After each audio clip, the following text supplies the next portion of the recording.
Hello, hello.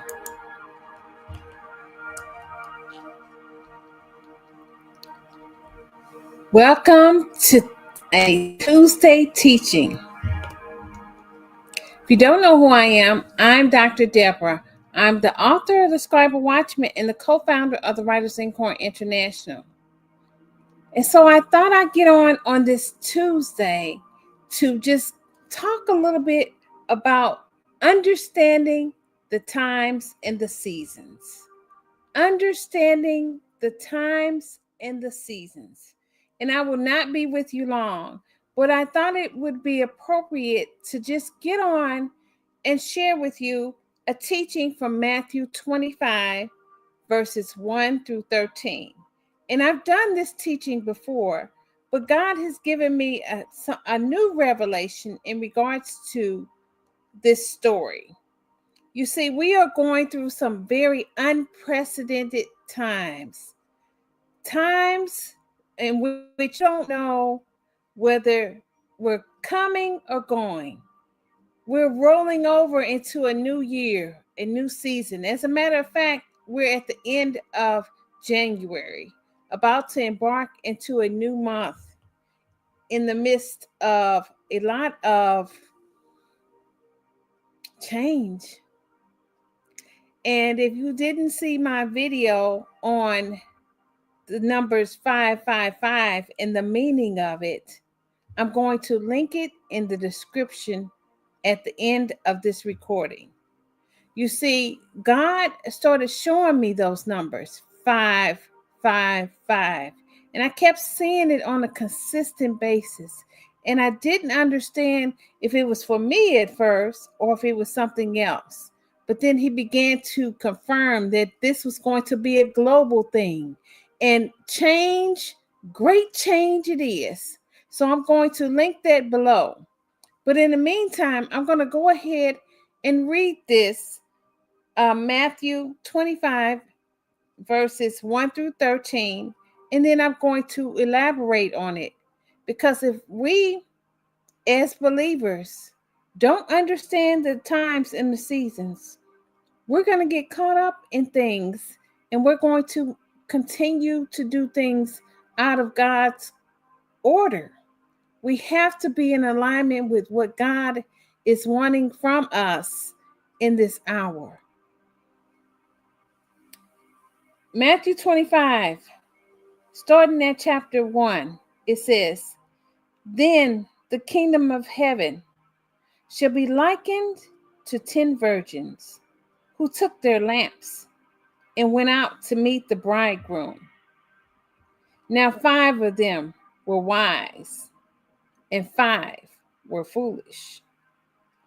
Those who were foolish took their lamps and took no oil with them. But the wise took oil in their vessels with their lamps. But while the bridegroom was delayed, they all slumbered and slept. And at midnight,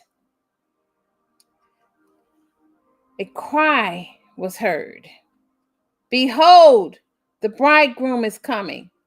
Go out to meet him.' Then all those virgins arose and trimmed their lamps. And the foolish said to the wise, 'Give us some of your oil, for our lamps are going out.' But the wise answered, saying, 'No, lest there not be enough for us and you, but go rather to those who sell and buy for yourselves.' And while they went out to buy, the bridegroom came, and those who were ready went in with him to the wedding, and the door was shut. Afterward, the other virgins came also, saying, 'Lord, Lord, open to us.' But he answered and said, 'Assuredly I say to you, I do not know you. Watch, therefore, for you do not know neither the day nor the hour in which the Son of Man is coming.'" And so we know in these end times that as things progress in our nation and around the world, that we know based on the signs that God has told us in Matthew regarding the end times and what to look for. We know that the only one of the things that has not been forget is God's coming back. And we know that when he comes back, he's coming back looking for a bride without a spot or a wrinkle. We also know that when he comes back, he's not coming back just to take us away. We're not going to be sitting on clouds eating bonbons. No. When he comes back, he's coming back as a king. He's coming back as a warrior. And then there shall be a time of peace. We have to understand and we have to realize what is taking place in the earth. So when I read this story, I thought about how can I apply this story to today's time? And I'll share with you what God put in my spirit. It's like 10 individuals. They're waiting for God to come back, for Christ to come back, to enter into this wedding. Say they're waiting for a wedding. And they all take their cell phones. 5 take chargers, and the other 5 don't. And at the time while they're waiting for the wedding to start, they all fall asleep. And when the doors get ready to open, then they think, oh, the wedding is about to start and they're going to let us in. And then the one that are foolish said, wait a minute, we don't have enough charge on our cell phone.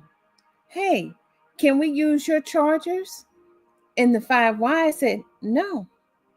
If I let you do this, then I won't have enough charge on my own phone. So you're going to have to go and buy you a charger down the street from those who sell chargers. Likewise, when they went to do that, the doors were open. They decided to close the doors and lock them. When the 5 foolish came to the doors, say, hey, let us in. They said, we don't even know you. Can you imagine it? Can you imagine God telling you that, no, the doors are not going to be open for you? Can you imagine how troublesome and worrisome and hurtful that will be? Well, in these, understanding these end times, we have to understand that we have to be ready. We have to keep our lamps full. We have to keep our cell phones fully charged. We have to make sure that we have chargers to charge them up. And I know that's a little silly analogy, but think about it. Think about it. It's something similar. Keep your oil lamp filled in this hour. Don't let anyone distract you, because there's a lot of separation that's going on in the earth. There's a lot of things that may be hurtful to people, especially knowing that, hey, you want everybody to come along. You want everybody to experience God in the same way that you do. But not everyone is going to come, beloved. We have to understand that when God calls us, he calls us to be separate. And, I just released something, and I may post it later. I released something about out of the abundance of the heart, the mouth speaks. I had an incident recently where I'm consulting or I'm sharing something with someone by a text message. And just trying to see what's going on and make sure that we stay along the timeline. And this person responds in a very hostile, angry way. Well, it let me know that that person has something in their heart, something inside their heart that's troublesome to them. Some kind of way I rubbed them wrong, but instead of them saying, hey, this is not a good time right now, XYZ is going on, I'll get back with you as soon as I can. But instead, they release some hatred. And when you see that, or you hear someone saying little snide things to you, little hateful things, oh, you think you're all that. Oh, who you think you are? Things like that. Understand that that is from their heart. And they are sharing with you who they are. that they don't like you. And that's okay. Move away. Love them from a distance. You do not have to put yourself into that type of situation or circumstance. You don't have to deal with it. Times are short. We have to understand the times and the seasons. We have to understand that God is coming back soon. We have to understand that we have to keep our spirits right. We have to understand that we have to stay grounded and walk in love, walk in righteousness, walk in justice. You know, I know there's a lot of things that's taking place in the earth in regards to the new administration. They are basically restoring things and correcting things, and it may get a little uncomfortable. It's going to get uncomfortable. It's going to be very uncomfortable because there's some things that's been hiding that needs to come out. There's some things that's not going to be right, but everything is according to God's plan. Nothing happens without God knowing about it. Nothing. And if we go into a recession or if we go into a depression, you better keep your eyes focused on God. That's what's most important. So that's all I have for you today. God bless you.